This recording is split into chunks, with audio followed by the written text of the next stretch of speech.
Cloth పువ్వులు చేస్తున్న విధానం ఇదండి. ఈ అమ్మాయి చేస్తుంది చూడండి. ఎగతే దారి కత్తరే అలాగే ఒక గజం పుల్లకి ఆ క్లాత్ అలా చుట్టాలి. చుట్టిన తర్వాత సూదికి దారం ఎక్కించి రెడీగా ఉండాలి. ఉన్న తర్వాత అలా గజ తీసేయాలి. తీసిన తర్వాత దాన్ని అలా చుట్టాలి. అలా చుట్టి అలా మడాలన్నమాట. మడిస్తే ఒక పువ్వు రెమ్మ వస్తుంది. పువ్వు రెక్క, అది రెక్క ఒకటి. ఇలాంటివన్నీ చెయ్యాలి.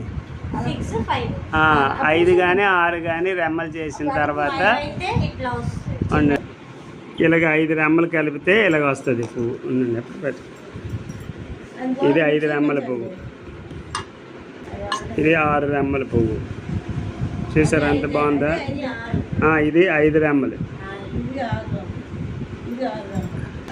ఇది 6 రెమ్మలు. చూడండి ఎంత బాగుంది. చాలా సింపుల్. ఇవి ఇలా గాగ్రా మీద పెట్టి అలాగా ఆ తాలుకి అలాగా అటాచ్ చేస్తే ఎంతో అందంగా ఉంటుంది. చూసారా ఎంత బాగుందో? సూపర్గా ఉంది. ఇలాగ ఎక్కువ పువ్వులు చేసుకుంటే ఆ గాగ్రా అంతా కూడా డిజైన్ వస్తుంది. ఇది బ్లౌజ్కి కూడా చేతికోటి, వెనుక ఒక 2 పువ్వులు. చేయికి పెట్టాలా? చేయికి లేదు, ఓన్లీ తాడుకి డబుల్ పువ్వు. బాగుంది. అలాగా చక్కగా ఉంది. ఇలా మనం ఇంట్లో తయారు చేసుకోవచ్చు. చాలా చాలా సింపుల్.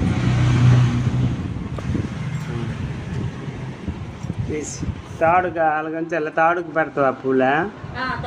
మరి కొంచెం కొట్టాలి అవి జారిపోకుండా పువ్వులు. మిషన్ మీద చేతిని కొట్టాలి. మిషన్ మీద ఎక్కదు. మిషన్ మీద నీకు ఆ తాడు పొడి సరిపోతే పెంచాలా? 3 వేసిన తర్వాత పెంచాలి.